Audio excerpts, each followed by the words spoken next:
Welcome to the Cult is King podcast. I'm the Duke, and this is my co-host, Rambling Bones. Hello again. And today, we'll be talking about a movie that was my pick, Inframan, also known as Super Inframan. What'd you think of this one, Bones?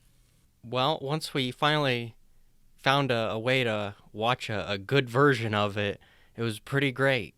Maybe one of the best movie watching experiences I've had in a while. No, I expected to have fun with this one, but it really kind of exceeded my expectations in every way. That being said, watching it was no easy feat. Yeah, we started out with a DVD copy from Amazon, put out by Mr. Fat W Productions. But the movie was not a fat W. It was a fat L. Yeah, let's just say it was in TV aspect ratio, and the VHS lines at the top of the screen made it quite obvious that this was this was definitely recorded off of someone's TV and put onto a DVD. And the best part of the viewing experience was just the fact that it opened up with the Mr. Fat W production, like the guy's logo twice, just like how The Room opens up. No, and though me and Bones are both big advocates for physical media, so far the best way we found to watch this was on YouTube. We found a dubbed version, and though at first my expectations were pretty low after going through the DVD, but apparently no, there is a nice cleaned up high def version of this movie. You have to buy it, but or I'm sure there's probably a rent option as well. There was, but we bought it, and I'm glad we did, because I'm going to watch this again for sure. No, it looked nice. It was widescreen.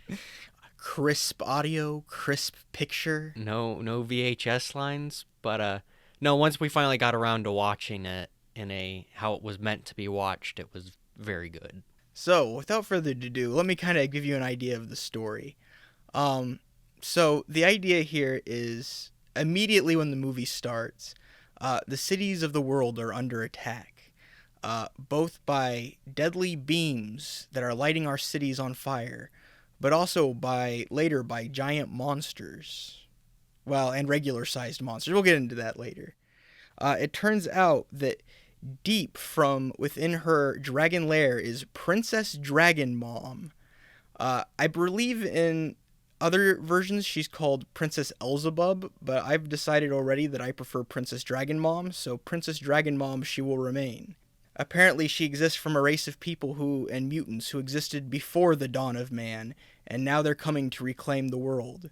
Luckily, to stop her from destroying this helpless planet is a group of scientists who ride motorcycles and all know kung fu for some reason, and our lead scientist's new creation, Inframan, a bionic man, part human, part machine, all kung fu action. Well, he's a man beyond bionics. That's right. That's what the box says, at least. Yeah, that's what the box says. From what I understand, I think they were very much trying to cash in America on the $6 million man craze. There was definitely some localizations made when they brought it over to North America, such as changing the antagonist's name to Princess Dragon Mom and then attaching the tagline, "The Man Beyond Bionics."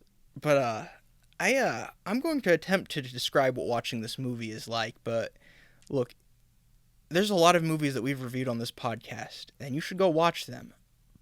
But if you only watch one, this is the Duke's pick. Think about, you take like a traditional Japanese tokusatsu film, or think like if you took Power Rangers, alright?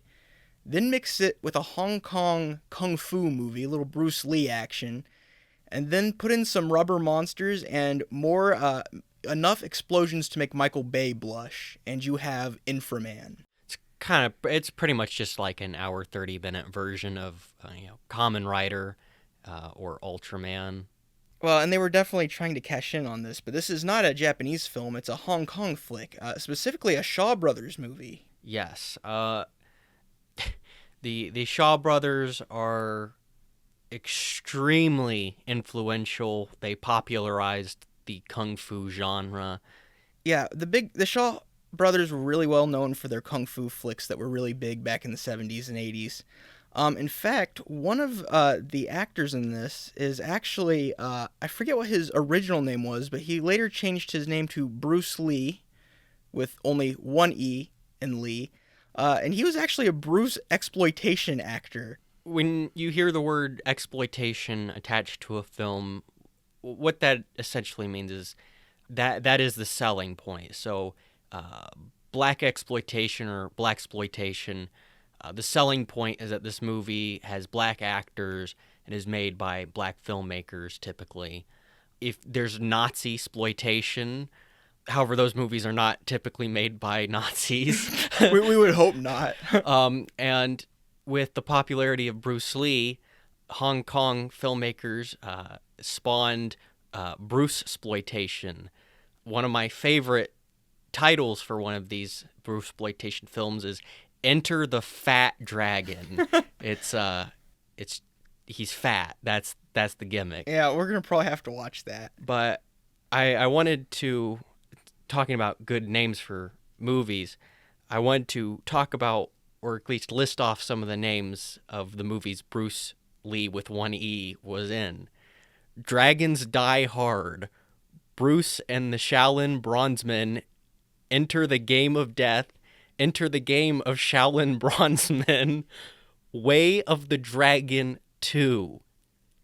It is in no way related to Way of the Dragon. It is just Way of the Dragon 2. Sort of like how Zombie 2 has nothing to do with Zombie 1. And finally, The Clones of Bruce Lee. You know, something has just occurred to me, Bones. I think this Bruce Lee, budget Bruce Lee, has been in more kung fu flicks than Bruce Lee.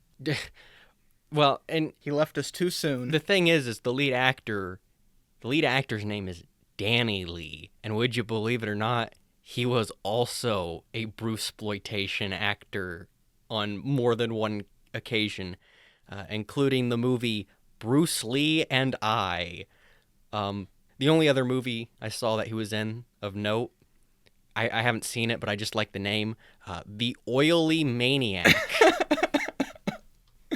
That sounds terrifying. It sounds like the Godfather to the Greasy Strangler, but not quite. But yeah, to put this in perspective, I believe the Shaw brothers, I believe they produced more than 1,000 films, and a lot of them were of this nature, but I don't think they directed anything quite as original or as strange as Inframan, though they definitely had some weird ones. But I don't even know how to begin to do this movie justice. So our hero, Danny Lee, plays Inframan, and he starts out, he is a scientist by the name of Rema, and he works with the professor, and in order to combat these monsters, because, I mean, the world is helpless against him, he agrees to undergo to become the Inframan. So that involves, I guess, having his cells and stuff mixed with also mechanical parts and stuff, and I get he's also powered by a nuclear reactor and pure adrenaline. See, the thing is I don't really remember much about him having, like, his body parts actually replaced. I only remember the professor saying, yeah, I'm going to inject you with adrenaline and then put a nuclear reactor in you. I mean, and that was about the extent. Well, and I mean, he's still pretty normal afterwards, except that, he can do a, Ultraman / like Kamen Rider / transformation into Inframan, which, despite predating Power Rangers, looks a lot like a beefed up version of the Red Power Ranger. No, but I think he just pretty much just looks like Kamen Rider. I'm going to be honest, I'm not super familiar with Kamen Rider, but that was definitely one of the inspirations for this movie. But this isn't just, as much as it takes inspiration from those TV shows, it's very much its own thing, because, I mean, the Inframan gets down with all kinds of just insane kung fu moves. He drop kicks people and then hits them with the jets from his boots. He pulls random crap out of his belt that that sets things on fire, or luckily enough, defrosts him in a scene where he is frozen, and then has a flashback to, oh, if you're ever frozen, Inframan, use these. They look like flares. They actually, I think they were like little rockets, but they're just attached to his chest. But no, this movie is, I mean, it does have some originality to it, but it is bootleg in a way, which is the Shaw Brothers logo is strikingly similar to the Warner Brothers logo. Well, The and for Shaw this one, the Shaw Scope yeah. logo is very similar to the Toho Scope logo. The music for this movie was used in Ultra 7 and Mirror Man.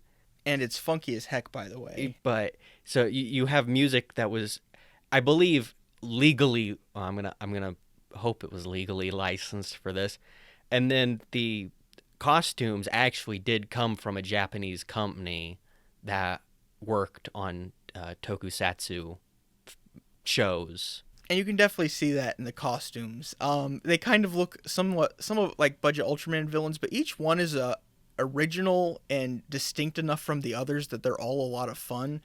And I'm going to be honest, I would call this style of filmmaking or special effects minimum budget, maximum effort, because they squeeze every little bit of action they can get out of everything. And some of the effects are really kind of creative. There was a few odd points where it almost sort of took me out of the movie. I was like, oh, that looks really good for what I've been seeing. I mean, a lot of the guys' suits, like costumes, like have a rip in the back where they get into the monster costume, or some of the scientists have little holes in the crotchular region of their jumpsuits. But then there's one part where a monster gets like giant size, and then Inframan gets giant size, and it's just such a like smooth, seamless effect that compared to some of the other stuff, it's like, oh, that's surprising. And there are other moments throughout where yeah, it does sort of throw a little surprise at you of odd ingenuity. Well, and I'm going to tell the collectors out here right away. There's no way these suits, most of them, the monster suits at least, still exist because Inframan shows no mercy.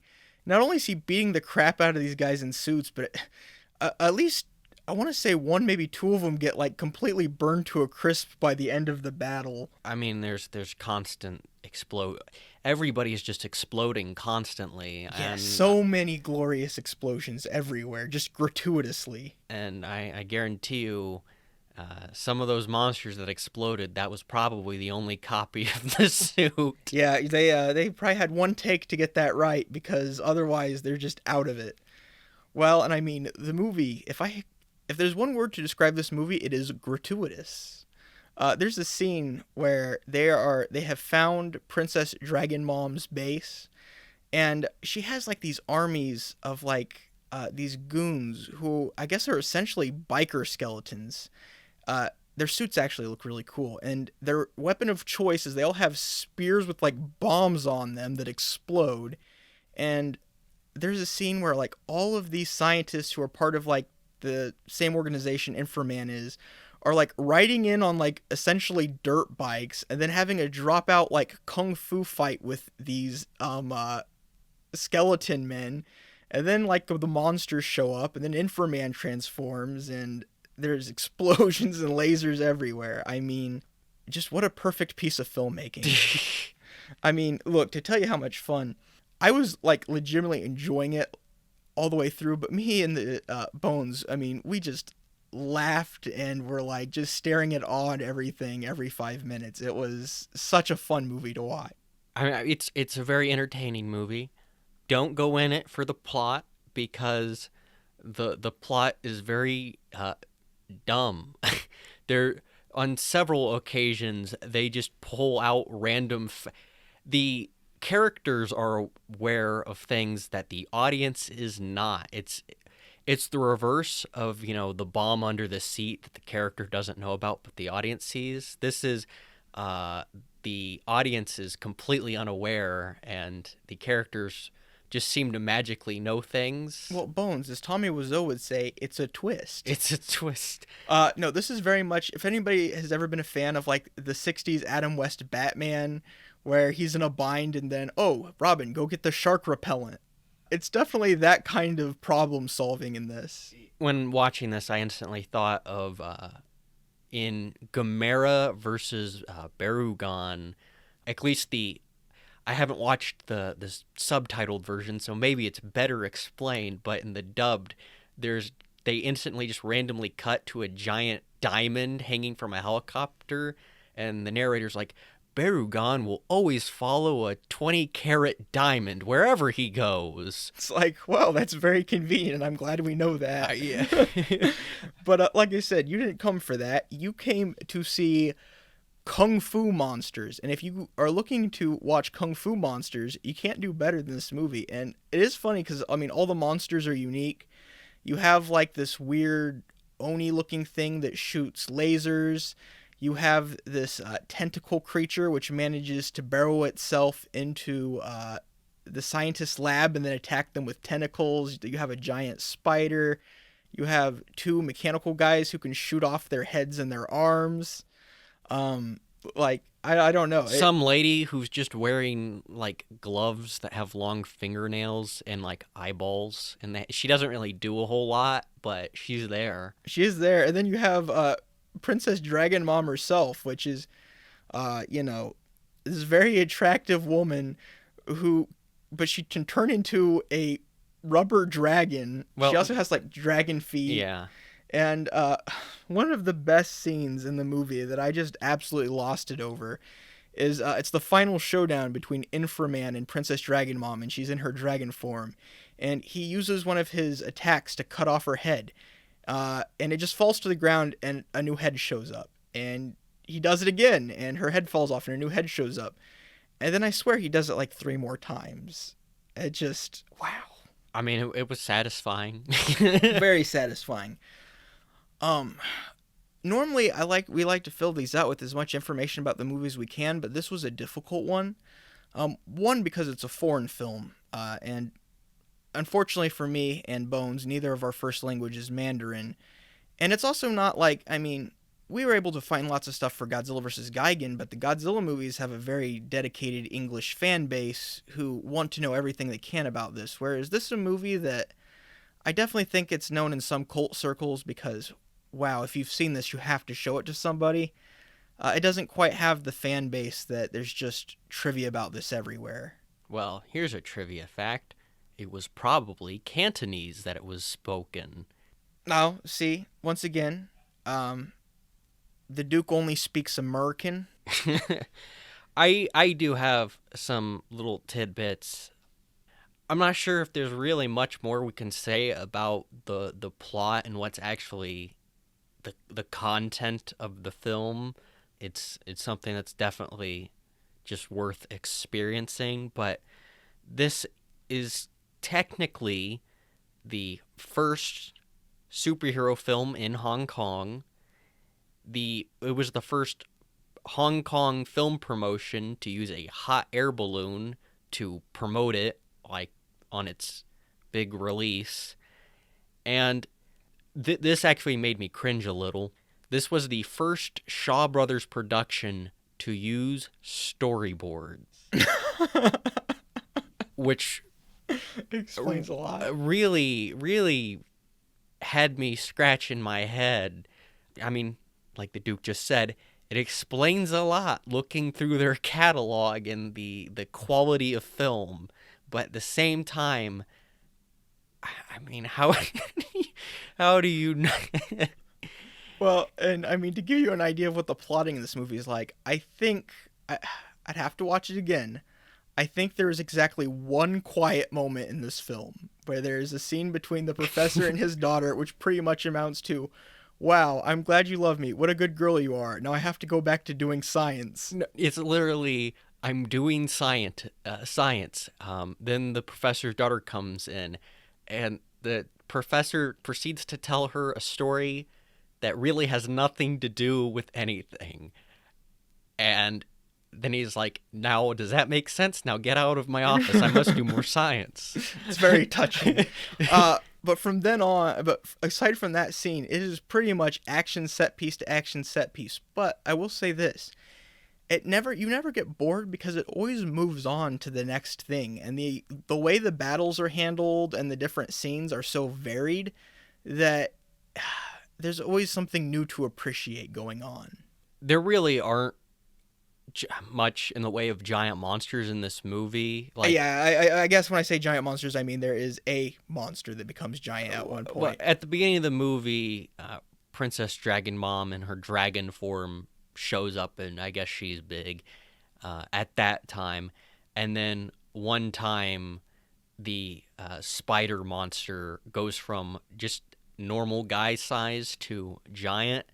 And then, of course, Inframan, without telling the audience, can also grow to giant size. Which he will never do again. But it's that, I guess, random variety that's just thrown in there.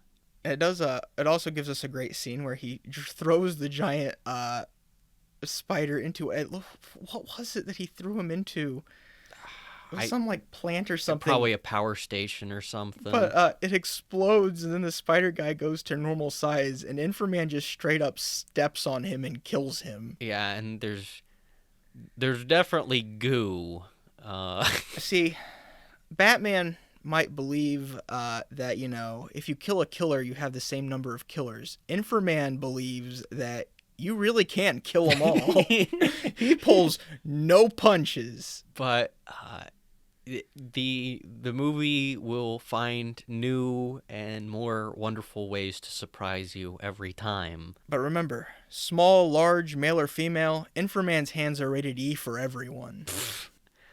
And I guess the only other, well, I guess the last two things I can think of that were interesting is, if you've seen the Netflix reboot of Mystery Science Theater 3000, you may notice that the Boneheads, the crew there, bear a striking resemblance to the skeleton biker henchmen in Inframan, because they are a direct inspiration. Right, no, Joel Hodgson just straight up said that these were the inspiration for the villains of that series. Which it was funny because, we saw the reboot first before we ever watched Inframan, so it was a little deja vu.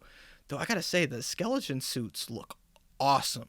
I don't even begin to know where you could even get a suit like that, but I don't think my life will be complete until I own one. It was kind of surprising because there were so many, but of all of the suits, the skeleton guys had the best look.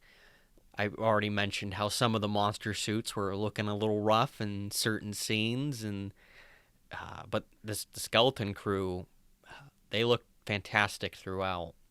The last thing that stood out to me was about Roger Ebert.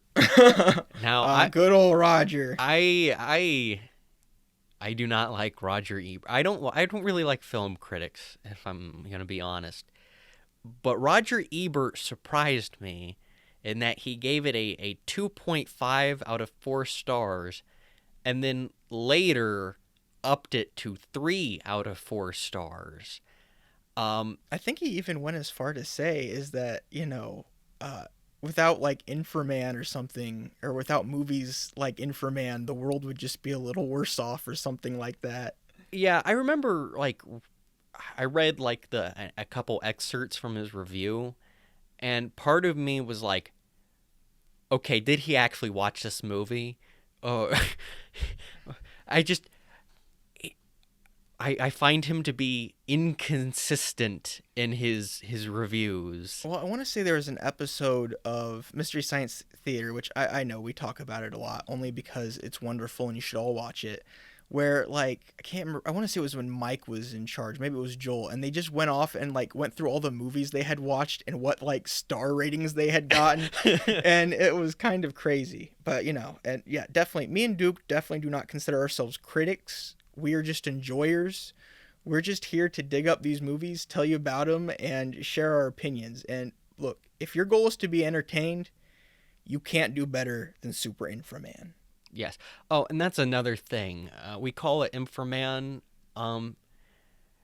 If you're looking for this movie, try looking for Super Inframan, because I'm pretty sure that when they ported it over to America, they dropped the Super and just left it as Inframan. So you're probably more likely to get a version of the film that is not in TV aspect ratio. Especially since we know that this film exists in a beautiful, crisp look. Oh, this also reminds me. One last bootleg fact. The the poster for Super Inframan has a big S on it in a sort of diamond sort of shape. Now, Duke, where have you seen an S in a sort of diamond shape before? Superhero diamond shaped S. Well, I couldn't be honest, Bones. I can't think of anybody who looks like that. Could the Shaw brothers have seen a certain super guy, Superman? Wait a second. Wait a second. Are you implying that Superman ripped off Inframan? Yes, that's exactly what I'm implying. The much more. I'm just saying. Look, if the world was in danger, I'd rather Inframan shows up because he's gonna show no mercy and pull random. Actually, you know what? In Inframan's defense, if you actually read Superman comics from when he first came out, the dude had a new power every issue. Well, I feel like Inframan had a new power every moment. So really, it would be maybe the best crossover we could get. Like, screw Superman versus Goku. I don't care about that. I want to see Superman versus Inframan. That's where. Well, you know what? When Superman hits the public domain, somebody needs to do this. It's just right. I fully agree. Well, and if we're a little terse on this, really, there's only so much you can say without just watching this. Plus, I don't want to give away every scene in this movie because half the fun of this is just discovering what crazy thing can they possibly do next, and it's not predictable. Like, there's so many things that they just completely blindsided me. It's the opposite of watching a modern blockbuster because I always feel like I know what's coming next. Here, I have no idea what these people are doing. As far as I know, they snorted a line of coke before doing this film. I'm amazed there was a storyboard. Yeah, there's definitely no Chekhov's gun in this. It's a dartboard. They're throwing darts at a bunch of things written on a dartboard, and whatever they hit is whatever you get. But for the record, when are you going to see a Power Ranger movie with so much good kung fu? You know, I guess I'd have to watch some Power Rangers and judge, because maybe the kung fu is great in the Power Rangers show. Maybe. It's been a while since I watched it, since I was but a wee Duke. But like, you can definitely tell that there is definitely some Bruce Lee DNA in all of this, including and not limited to the guy whose name is changed to Bruce Lee. Yeah. I'm assuming it's pronounced Bruce Lee. You know, with one E, I'd be like Bruce Lee. Yeah, it's kind of... I'm going to call him Bruce Light. Yeah. Mom, can we have Bruce Lee? We have Bruce Lee at home. Bruce Lee. That being said, in the guy's defense, he does kind of look like Bruce Lee, and his scenes are really fun. And obviously, people in Hong Kong thought that he was fun enough that they kept making movies with him in it. Well, I don't have anything else to say, Duke. Do you have any last remarks? Just that you should absolutely watch this movie. Recommend without reservation.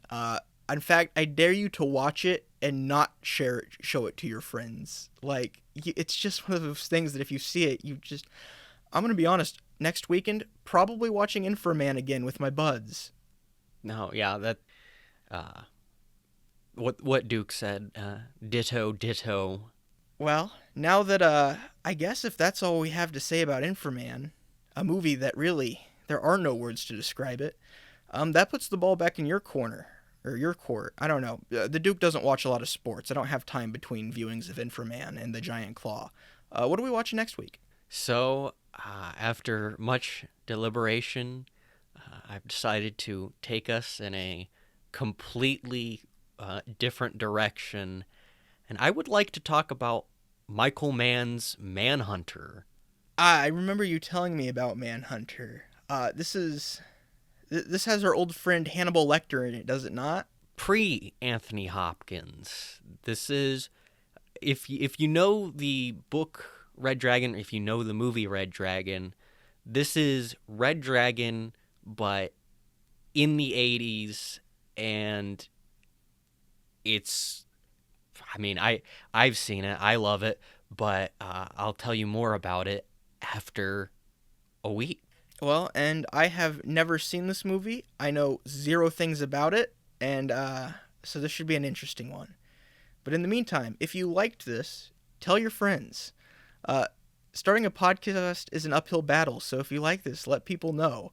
And also, if you have any movies that you'd like to see, we do have a list that we have started to compile of recommendations we've got, and we will be starting to trickle them in, so let us know. Yeah, I almost picked from the list, but then I decided I should let you guys dangle on the hook a little longer.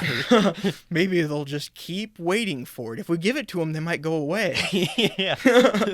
No, in all seriousness, we will be starting with some of those movies very soon. And wherever you're listening, watching, we're on CastBox and Odyssey and YouTube right now, and we hope to be expanding to Apple Podcast at some point. And Spotify as well. But we aren't there yet, so don't look for us there yet. But but most importantly, when you go home tonight and every day, keep it cult. Yeah. I don't know if you can see the Bones was audibly physically cringing there, but I'm gonna keep saying it every episode until it sticks. I was audibly cringing too. He was yeah, that's fair. Well, that's it, folks. Good night. Good night. Thank you.